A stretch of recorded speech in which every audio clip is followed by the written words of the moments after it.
Hello guys. तो welcome to our YouTube channel. तो आज हम डिस्कस करेंगे कंट्रोल सिस्टम के बारे में, और जो है हम बेसिक कंट्रोल सिस्टम के बारे में बात करेंगे कि कंट्रोल सिस्टम क्या होता है और उसके एग्जांपल्स देखेंगे, और साथ ही साथ हम उसके टाइप्स देखेंगे on the basis of feedback system. तो ये जो है हमारी एक बेसिकली प्लेलिस्ट होने वाली है जिसमें हम कंट्रोल सिस्टम के बारे में काफ़ी कुछ पढ़ेंगे। तो बिना किसी देरी के शुरू करते हैं। मेरा नाम है शिवम, तो और आप देख रहे हैं एसआर इंजीनियर हेल्पर्स। तो सबसे पहले हम इसमें बात करें तो हम देखेंगे कि what is control system, control system क्या होता है, और उसके बाद में हम उसके टाइप्स को देखेंगे on the basis of feedback, और उसके बाद हम उसके टाइप्स के बारे में डिस्कस करेंगे। ओपन लूप कंट्रोल सिस्टम क्या होता है, क्लोज लूप कंट्रोल सिस्टम क्या होता है, और उनके एडवांटेजेस, डिसएडवांटेजेस एंड एप्लीकेशंस के बारे में भी हम डिस्कस करेंगे। तो सबसे पहले हम देखते हैं कि कंट्रोल सिस्टम क्या होता है।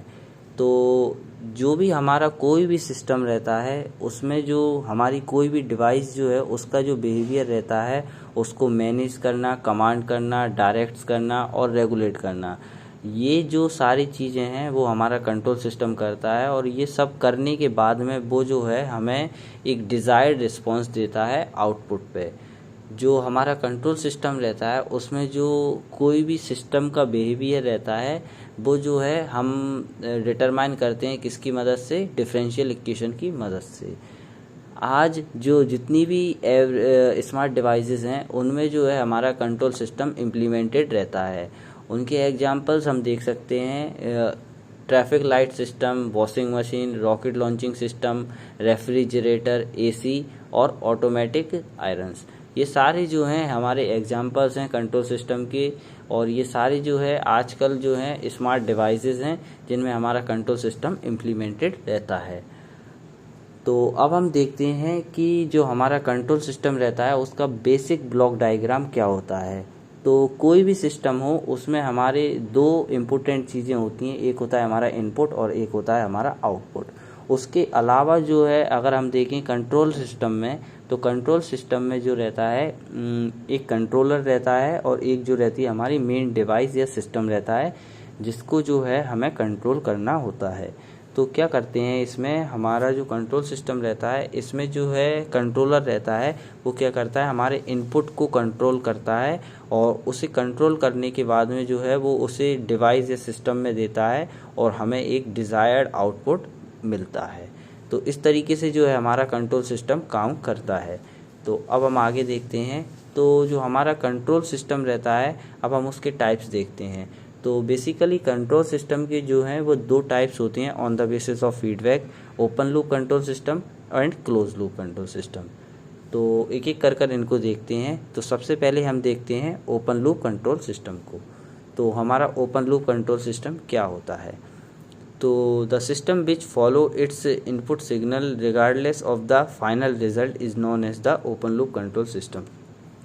एक ऐसा सिस्टम जो कि हमारे इनपुट सिग्नल को फॉलो करता है और उसका जो फाइनल रिजल्ट रहता है उसे नज़रअंदाज करके उसे हम कहते हैं ओपन लूप कंट्रोल सिस्टम। ये एक ऐसा सिस्टम रहता है जिसमें हमारा जो फीडबैक रहता है वो नहीं होता है, और ये जो रहता है ओपन लूप कंट्रोल सिस्टम, इसमें जो हमारा कंट्रोल एक्शन रहता है वो जो है आउटपुट पर डिपेंड नहीं करता है। इट मीन्स कि वो जो है इंडिपेंडेंट रहता है आउटपुट पर। तो control open loop control system जो है उसका भी हम अगर एक बेसिक ब्लॉक डायग्राम देखें तो वो बिल्कुल जो है हमने अभी कंट्रोल सिस्टम का देखा था उसी की तरह है। इसमें भी इनपुट और आउटपुट होते हैं, और इसमें भी कंट्रोलर होता है और एक हमारा जो मेन सिस्टम है या डिवाइस होता है जिसको हमें कंट्रोल करना होता है। तो लेकिन ये जो ओपन लूप कंट्रोल सिस्टम रहता है इसमें जो है फीडबैक नहीं लगा रहता है। हमारा फीडबैक क्या होता है, फीडबैक हमारा एक ऐसा सिस्टम होता है या ऐसी डिवाइस होती है जो कि हमारी आउटपुट को जो है इनपुट से कनेक्ट करती है, और इसमें जो क्या होता है जो हमारा आउटपुट रहता है वो जो है हमारा दोबारा से इनपुट के पास जाता है, और उसके बाद में एक जो हमारे लिए नया इनपुट मिलता है, और वो जो इनपुट है वो कंट्रोलर पे जाता है, और उसके बाद में प्रोसेस होने के बाद में हमें एक और आउटपुट मिलता है। वो रहता है हमारा फीडबैक सिस्टम। लेकिन ये हमारा क्या है, ओपन लूप सिस्टम। तो इसमें क्या रहता है, फीडबैक वाला पाथ नहीं रहता है। तो इसमें भी जो है एक कंट्रोलर रहता है, एक प्रोसेसिंग सिस्टम रहता है, या हम इसे जो है हमारी नॉर्मल डिवाइस भी कह सकते हैं। तो क्या होता है कि जो हमारा इनपुट है उधर से इनपुट सिग्नल जाता है कंट्रोलर में, और कंट्रोलर में जाने के बाद में जो कंट्रोलर रहता है वो हमारा इनपुट सिग्नल को जो है कंट्रोल करता है, और कंट्रोल करने के बाद में एक सिग्नल को जनरेट करता है जिसे हम कहते हैं एक्चुएटिंग सिग्नल। ये जो सिग्नल रहता है वो हमारा जाता है मेन हमारे सिस्टम में या डिवाइस में, और उसके बाद में जो है हमें एक आउटपुट मिलता है जो कि हमारा डिज़ायरेबल आउटपुट होता है। तो ये था हमारा block diagram open loop control system का। तो अब हम देखते हैं example of open loop control system. तो ओपन लूप कंट्रोल सिस्टम के एग्जाम्पल्स के बारे में हम बात करें तो इसके एग्जाम्पल्स हमारे क्या क्या हैं, automatic washing machine, bread toaster, electric bulb, electric hand dryer, cloth dryer. तो ये जो सारे हैं ना, ये एग्जाम्पल्स हैं, तो हम इनको डिस्कस करते हैं। सबसे पहले है वॉशिंग मशीन। तो आप लोगों ने देखा होगा वॉशिंग मशीन में हम क्या करते हैं, एक टाइम फिक्स कर देते हैं, तो और हम अपने कपड़े वॉशिंग मशीन के अंदर डाल देते हैं। तो क्या होता है कि उस टाइम के बाद में जो है, उस टाइम तक जो है हमारी वॉशिंग मशीन है जो है ना वो चलती रहती है और हमारे कपड़ों को धोती रहती है। तो कुछ एक टाइम ऐसे मान के चलते हैं कि हमने 30 मिनट का टाइम लगाया, तो 30 मिनट तक हमारी वॉशिंग मशीन जो है वो चलती रहेगी और जो है हमारे कपड़ों को धोती रहेगी। लेकिन इसकी कोई गारंटी नहीं है कि 30 मिनट बाद जो है वो हमारे कपड़े जो हैं वो साफ़ हो जाएं। मान लीजिए आप कीचड़ में गिर कर आए, तो उसके जो दाग हैं वो काफ़ी मतलब अच्छे खासे दाग हैं। तो वो जो दाग हैं वो अगर आपने उन कपड़ों को वॉशिंग मशीन में डाला तो उससे जो है वो दाग नहीं हटने वाले, क्योंकि जो है वॉशिंग मशीन क्या करती है, एक पर्टिकुलर टाइम तक चलेगी और उसके बाद में बंद हो जाएगी। लेकिन उसको नहीं पता ना कि आपके कपड़े पर कितने घने दाग लगे हुए हैं। तो इसीलिए जो है ये ओपन लूप कंट्रोल सिस्टम की कैटेगरी में आती है, क्योंकि इसको कोई मतलब नहीं होता कि हमारा जो आउटपुट है उस पर क्या मिल रहा है। इसे तो बस केवल हमारे इनपुट से और हमारा जो कंट्रोलर रहता है वो बस इनपुट को कंट्रोल करके भेज देता है।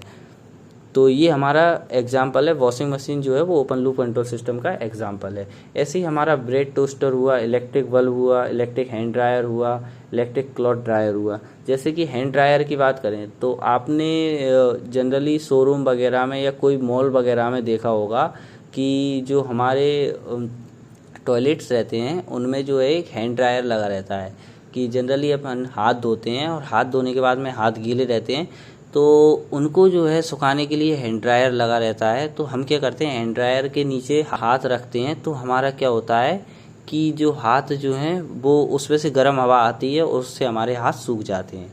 लेकिन जो हैंड ड्रायर है उसे नहीं पता है कि हमारे हाथ सूखे हैं या नहीं सूखे हैं। वो जब तक चलता रहेगा जब तक हमारे हाथ उसके नीचे होंगे। तो ये भी जो है हमारा एक ओपन लूप कंट्रोल सिस्टम का एग्जाम्पल है। इसी तरीके से ये और भी एग्जाम्पल हैं, आप इन्हें देख सकते हैं। तो अब हम आगे बढ़ते हैं, तो आगे हम देखते हैं advantages of open loop control system के बारे में। तो एडवांटेजेस की बात करें तो ओपन लूप कंट्रोल सिस्टम जो रहता है वो उसे जो है हम आसानी से डिज़ाइन कर सकते हैं, क्योंकि ये जो रहता है काफ़ी सिंपल रहता है, जैसा कि हमने इसके ब्लॉक डायग्राम में देखा था। तो ये सिंपल रहते हैं तो इन्हें आसानी से डिज़ाइन किया जा सकता है। दूसरा अगर हम देखें तो ये जो रहते हैं अदर कंट्रोल सिस्टम से जो हैं काफ़ी चीपर रहते हैं, क्योंकि ये जो है सिंपली डिज़ाइन किए जा सकते हैं, इस वजह से ये जो हैं सस्ते भी होते हैं। और मेंटेनेंस की बात करें तो ओपन लूप कंट्रोल सिस्टम को मेंटेन करना सिंपल होता है। और स्टेबिलिटी की बात करें तो जनरली ये जो रहते हैं वो स्टेबल होते ही होते हैं। और ये जो हैं अगर इनकी बात करी जाए तो इनको यूज़ करना आसान होता है, हर कोई इन्हें लगभग यूज़ कर सकता है। जैसा कि अब हम जानते हैं कि कोई भी चीज़ हो उसके कुछ एडवांटेजेस होते हैं तो उसके कुछ डिसएडवांटेजेस भी होते हैं। तो ओपन लूप कंट्रोल सिस्टम के डिसएडवांटेजेस के बारे में बात करें तो सबसे पहला इसका डिसएडवांटेज है वो है हमारा नॉन फीडबैक सिस्टम। बिकॉज कि ये एक नॉन फीडबैक सिस्टम है तो इस वजह से जो है प्रोसेस ऑफ ऑटोमेशन जो है या फिर अपन इसको जो है ऑटोमेटिक सिस्टम बनाने में नहीं कर सकते, इसे हम ऑटोमेटिक सिस्टम नहीं बना सकते। और दूसरा डिसएडवांटेज देखें इसका हम, तो ये जो है इसमें एक्यूरेसी और प्रिसीजन की कहीं ना कहीं कमी दिखती है। और तीसरा डिसएडवांटेज देखें हम इसका, तो वो है कि ये जो है उस जगह के लिए सूटेबल नहीं है जहाँ पे हमें हाई एक्यूरेसी और हाई प्रिसीजन चाहिए होता है। और ये जो रहते हैं सिस्टम, ये जो है अनरिलायबल होते हैं। तो इस तरीके से हमने देखा ओपन लूप कंट्रोल सिस्टम के बारे में कि वह क्या होता है, उसके एडवांटेज, डिसएडवांटेजेस और एग्जांपल्स के बारे में देखा। तो आगे हम देखेंगे कि हमारा क्लोज लूप कंट्रोल सिस्टम क्या होता है। तो क्लोज लूप कंट्रोल सिस्टम क्या होता है? तो क्लोज लूप कंट्रोल सिस्टम हमारा जो है एक ऐसा सिस्टम रहता है जिसमें जो है हमारा फीडबैक पाथ होता है, और हम ये कह सकते हैं कि ये एक ऐसा सिस्टम रहता है जिसमें से हमारा जो आउटपुट है वो क्या करता है, फीडबैक मतलब जो क्या करता है वो पीछे की ओर भेजा जाता है इनपुट पे सेक्शन पे। और इनपुट सेक्शन पे ये जो हमारा आउटपुट भेजा गया है वो जो है हमारे इनपुट के साथ में ऐड या सब्ट्रैक्ट होता है, और उसके बाद में एक नया सिग्नल हमें मिलता है, और वो जो सिग्नल है वो हमारा दोबारा से कंट्रोलर में जाता है। और कंट्रोलर का तो आपको काम पता ही है, कंट्रोलर क्या करता है, कंट्रोलर हमारा एक सिग्नल जनरेट करता है जिसे हम क्या कहते हैं, एक्चुएटिंग सिग्नल। और ये जो हमारा सिग्नल रहता है वो हमारी डिवाइस में या फिर हमारे सिस्टम में जाता है, और उसी से जो है हमें एक डिजायर्ड आउटपुट मिलता है। तो ये हमारा काम होता है हमारा क्लोज लूप कंट्रोल सिस्टम का। इसमें क्या होता है, एक फीडबैक एलिमेंट एक्स्ट्रा लगा रहता है और कुछ एक्स्ट्रा नहीं होता इसमें। ये भी बिल्कुल same close loop control system, open loop control system की तरह ही होता है। तो क्लोज लूप कंट्रोल सिस्टम ये होता है, और अब हम आगे इसे देखते हैं। तो आगे हम इसके बारे में बात करें तो अब हम देखते हैं इसके एग्जाम्पल्स के बारे में कि क्लोज लूप कंट्रोल सिस्टम के क्या क्या एग्जाम्पल्स हो सकते हैं। तो सबसे पहला एग्जाम्पल है इसका ऑटोमेटिक इलेक्ट्रिक आयरन। तो जो हमारा क्लोज लूप का एक एग्जाम्पल वो क्या हो सकता है, हमारा ऑटोमेटिक इलेक्ट्रिक आयरन। तो हमने इलेक्ट्रिक आयरन्स देखी होंगी, तो इलेक्ट्रिक आयरन्स में क्या होता है, कुछ इलेक्ट्रिक आयरन्स ऐसी भी आती हैं जिनमें क्या होता है कि हम एक पर्टिकुलर टेम्परेचर फिक्स कर देते हैं, तो वह जो है उस टेम्परेचर तक जो है मेंटेन करती है उसे। मतलब ऐसी आयरन्स आती हैं जो कि क्या करती हैं, एक पर्टिकुलर टेम्परेचर को मेंटेन करती हैं, और हम उसी पर्टिकुलर टेम्परेचर पे अपने कपड़ों पर जो है प्रेस करते हैं। तो ये जो है हीटिंग एलिमेंट को कंट्रोल करते हैं, और जो हमारी ऑटोमेटिक इलेक्ट्रिक आयरन रहती है। ऐसे जो है हम दूसरा एग्जांपल देखें तो ये क्या हो सकता है, missile launched and auto traced by the radar. तो आपने देखा होगा कि आजकल जो मिसाइल्स आने लगी हैं वो एक बार किसी भी टारगेट को एम कर लेती हैं तो उसको ही जो है एम करती हैं। तो ये जो मिसाइल्स रहती हैं ये भी जो है हमारे एग्जांपल हैं क्लोज लूप कंट्रोल सिस्टम की। ऐसे ही हमारा एसी हुआ या कूलिंग सिस्टम इन कार हुआ, ये भी जो है हमारे एग्जाम्पल हैं किसके, क्लोज लूप कंट्रोल सिस्टम की। जैसे कि एसी में क्या होता है, एक पर्टिकुलर टेम्परेचर हम फिक्स कर देते हैं, उसके बाद में वो जो हमारा एसी रहता है वो उसी टेम्परेचर को मेंटेन करता है। तो ये एग्जाम्पल हो जाएगा हमारा क्लोज लूप कंट्रोल सिस्टम का। तो आगे हम देखें advantages of close loop control system. तो कि क्लोज लूप कंट्रोल सिस्टम की क्या क्या एडवांटेजेस हो सकते हैं। तो सबसे पहला एडवांटेज हमारा क्लोज लूप कंट्रोल सिस्टम का क्या हो सकता है कि ये जो रहता है हमारा मोर एक्यूरेट रहता है, क्योंकि क्या होता है इसमें जो है हमारा फीडबैक पाथ रहता है, इस वजह से ये जो है हमारा मोर एक्यूरेट रहता है। इसकी जो हाईली एक्यूरेट रहता है ये किस वजह से रहता है, क्योंकि जो है इसमें जो है एक फीडबैक पाथ लगा रहता है, तो इस वजह से जो भी कुछ एरर आती है ना वो करेक्ट हो जाती है, उसको जो है करेक्शन करने का मौका मिल जाता है एक बार, क्योंकि वो जो आउटपुट है वो दोबारा से कहाँ जाता है, इनपुट पे जाता है। इस वजह से जो है उसे हम करेक्शन कर सकते हैं। इसकी बैंडविड्थ की बात करें तो जो बैंडविड्थ रहती है इसकी जो रहती है वो लार्ज रहती है। और ये जो हमारे क्लोज लूप कंट्रोल सिस्टम रहते हैं ये हमें एक फैसिलिटी देते हैं जिससे कि हम कोई भी सिस्टम को ऑटोमेटिक बना सकें। तो अब हम आगे देखते हैं इसके डिसएडवांटेजेस के बारे में कि क्लोज लूप कंट्रोल सिस्टम के क्या क्या डिसएडवांटेजेस हो सकते हैं। तो सबसे पहला डिसएडवांटेज क्या है इसका कि ये जो है ये कॉस्टलियर होता है, क्योंकि हम एक बड़ा सर्किट बना रहे हैं तो ये हमारा कॉस्टलियर होता है। और इसे डिज़ाइन करना जो है कॉम्प्लिकेटेड होता है हमारा as compare to other control system, क्योंकि जो है इसमें फीडबैक पाथ लगा रहता है, इस वजह से जो है ना कॉम्प्लिकेशन बढ़ जाती हैं हमारी। और उसके बाद हम देखें तो इसके लिए जो है मेंटेनेंस जो है वो ज़्यादा ज़रूरत होती है इसको मेंटेनेंस की, क्योंकि इसमें जो है फीडबैक पाथ भी होता है हमारा। और जनरली हम इसकी स्पीड की बात करें तो इसकी जो स्पीड रहती है वो कम रहती है as compare to open loop control system के, क्योंकि इसमें क्या होता है जो हमारा आउटपुट रहता है वो दोबारा से घूमकर जो है हमारे इनपुट पे जाता है, इस वजह से जो है इसमें जो है ऑपरेशन में टाइम लगता है। तो ये इसके डिसएडवांटेजेस हो गए। तो हमने जो है क्लोज लूप कंट्रोल सिस्टम को देखा कि क्लोज लूप कंट्रोल सिस्टम क्या होता है, उसके एग्जांपल्स देखे, डिसएडवांटेजेस देखे, एडवांटेजेस देखे।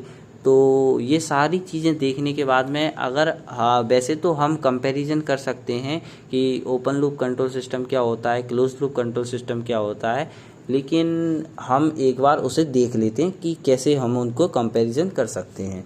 तो ये रहा आपके सामने ओपन लूप और क्लोज लूप कंट्रोल सिस्टम का कंपैरिजन। तो हमने देखा था कि ओपन लूप कंट्रोल सिस्टम में क्या होता है, फीडबैक पाथ जो रहती है वो एब्सेंट रहती है, और क्लोज लूप में जो है वो है प्रेजेंट रहती है। और ओपन लूप में देखा था हमने कि जो है इन्हें बनाना आसान होता है, और क्लोज लूप जो रहता है वो कॉम्प्लिकेटेड कंस्ट्रक्शन रहती है उसकी। और फिर उसके बाद हमने देखा था कि ओपन लूप कंट्रोल सिस्टम जो रहते हैं वो इकोनॉमिकल रहते हैं, और जो क्लोज लूप कंट्रोल सिस्टम रहते हैं वो हमारे जो रहते हैं कॉस्टलियर रहते हैं। उसके बाद हमने देखा कि जो हमारे ओपन लूप कंट्रोल सिस्टम रहते हैं उनकी स्मॉल बैंडविड्थ रहती है, और जो क्लोज लूप रहते हैं उनकी लार्ज बैंडविड्थ रहती है। और जो हमारे ओपन लूप कंट्रोल सिस्टम रहते हैं वो क्या रहते हैं, हमारे इनएक्यूरेट रहते हैं, और जो हमारे क्लोज लूप कंट्रोल सिस्टम रहते हैं वो हमारे एक्यूरेट रहते हैं। उसके बाद हमने देखा कि जो हमारे ओपन लूप सिस्टम रहते हैं वो जो है हमारे उनमें जो मेंटेनेंस की ज़रूरत कम होती है, और जो क्लोज लूप कंट्रोल सिस्टम रहते हैं उनमें हमारी मेंटेनेंस की ज़रूरत ज़्यादा होती है। उसके बाद हमने देखा कि जो हमारे ओपन लूप कंट्रोल सिस्टम रहते हैं वो अनरिलायबल होते हैं, और हमारे जो क्लोज लूप कंट्रोल सिस्टम रहते हैं वो रिलायबल होते हैं। और उसके बाद हमने देखा कि जो हमारे ओपन लूप कंट्रोल सिस्टम रहते हैं वो स्टेबल होते हैं हमारे, लेकिन जो हमारे क्लोज लूप कंट्रोल सिस्टम रहते हैं वो जो है अनस्टेबल भी हो सकते हैं, क्योंकि क्या होता है कि इनको बनाना जो है काफ़ी कॉम्प्लिकेटेड होता है, और एक स्टेबल सिस्टम बनाने के लिए तो कॉम्प्लिकेशन और बढ़ जाती है। तो ऐसे stable close loop control system बनाने के लिए जो है हमें ये काफ़ी कॉम्प्लिकेटेड सर्किट बनाना पड़ता है, इस वजह से जो है ये अनस्टेबल हो जाते हैं। तो इस तरीके से हमने देखा कि हमारा कंट्रोल सिस्टम क्या होता है, और उसके बाद हमने ओपन लूप कंट्रोल सिस्टम देखा, क्लोज लूप कंट्रोल सिस्टम देखा, और उसके बाद में हमने उनके एडवांटेज, डिसएडवांटेज, कंपैरिजन देखा। तो ये सारी चीज़ें देखने के बाद में हमने काफ़ी चीज़ें देखी, और ये एक तरीके से हमारे कंट्रोल सिस्टम का थोड़ा थोड़ा बेस जो है वो बन के रेडी हो गया है। तो इस वीडियो में बस इतना ही था, और अगर आपको ये वीडियो पसंद आई हो तो आप इसे लाइक करें, कमेंट करें, और हाँ, अगर आपको कंट्रोल सिस्टम के ऊपर और वीडियोस चाहिए तो इस चैनल को सब्सक्राइब कर सकते हैं आप।